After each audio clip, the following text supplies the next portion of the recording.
Yo, what's up, YouTube? ProTech is here, back with another StarCraft 2v2 ladder video for you. I want to give a quick shout out to Kyle for the $50 tip. Hey, man, I really appreciate it, dude. It's very kind of you. And everybody else, I wasn't expecting this type of support for doing these YouTube videos. So, hey, man, it's very kind of you guys. I really appreciate it. And needless to say, I'll be bringing you a lot more. But yeah, anyway, again, thank you very much, Kyle. I really appreciate it, buddy. So onto the game here, we have random Protoss.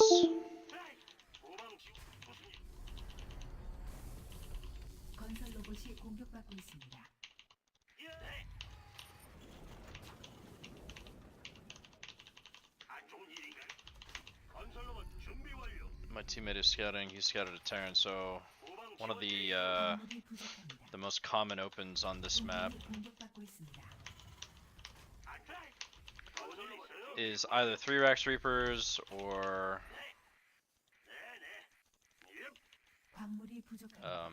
reactored Cyclones.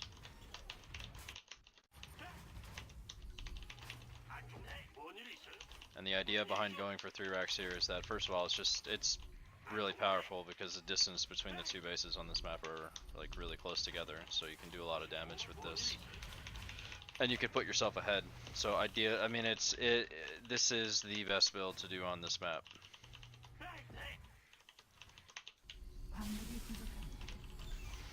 The only problem with this build is that it does get countered by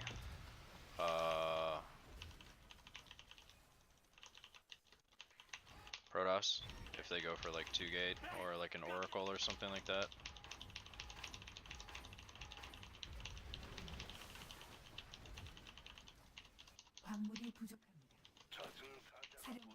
But you definitely want to stay away from Protoss, typically speaking, on this map if you go for this build.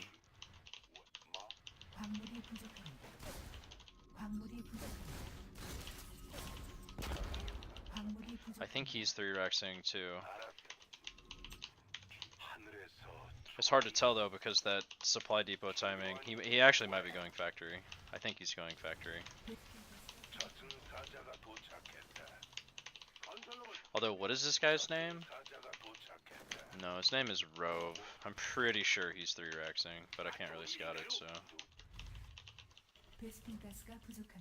I have to wait for my teammates' Cyclones.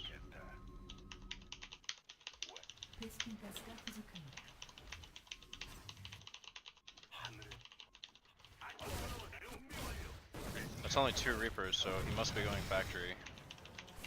And I should get an engineering bay now because Protoss might be going for either DTs or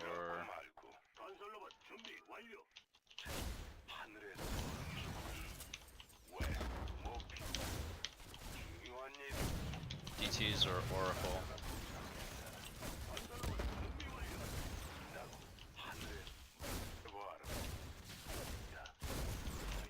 I definitely need to get a missile turret. I don't want to use my scan on Protoss because if I use my scan and it is DTs, then I have no mobility. Like I lose all of my map presence basically. Plus I don't really need to mule because Reapers are cheap.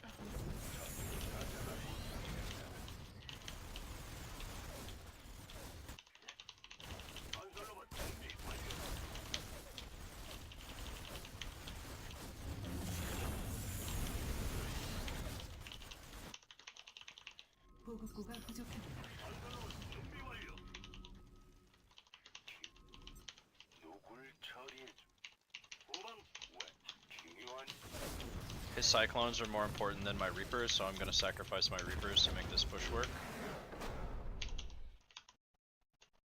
And that's all she wrote.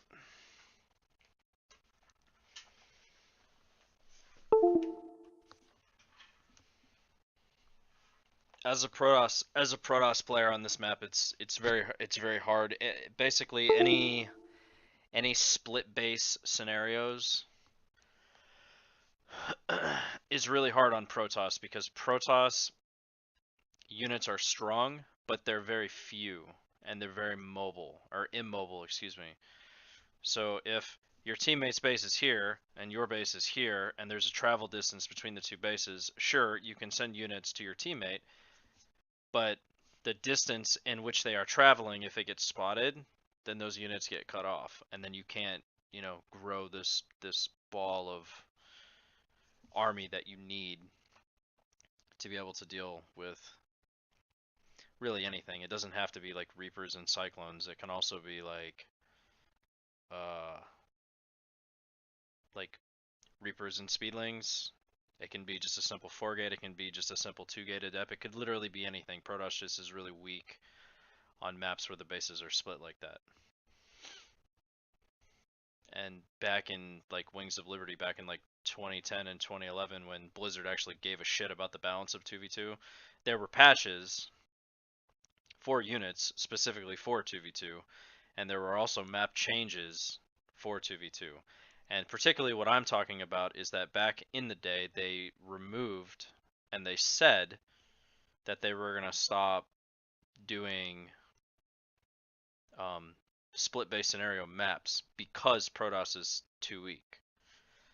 With the implementation of the mothership core, it made things a lot easier for Protoss for a long period of time. But now, since that has been removed, it's split base scenarios are very, very hard to make Protoss work.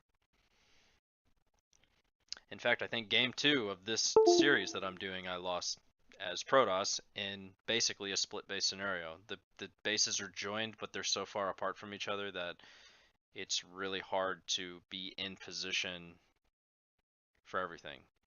So, moral of the story is that Protoss is bad for 2v2, and there's not really a whole lot of good things about Protoss. But in this game, the strategy that we utilized is basically one of the strongest in the game by far. There's not really a whole lot of weakness to the strat, and there's not really a whole lot of downside to it. The only downside to the build that my teammate did was that you sacrifice your second economy or your second base for like a huge period of time at the cost of being like really super cost efficient at the start of the game. So you can't just sit on the Cyclones, you have to be aggressive with them, right? And it just works out really well with Reapers in split base scenarios. So there you go. But hey, listen, Kyle, thank you for the $50 tip, dude. I'm glad you are enjoying the content. I'm glad you're enjoying the videos. And everybody else who has donated, I really thank you guys very much. I really appreciate it. If you guys like the channel, hit that sub button. If you like the video, hit the like button. If you guys want to help support me while I'm going through this Twitch ban, you guys can use the direct donation. I will provide the email in the description below. I'll put my Facebook information there. I'll put my Twitter information there. That way you guys can stay all updated, etc. And I will see you guys next time with the next video. So, hey, peace out.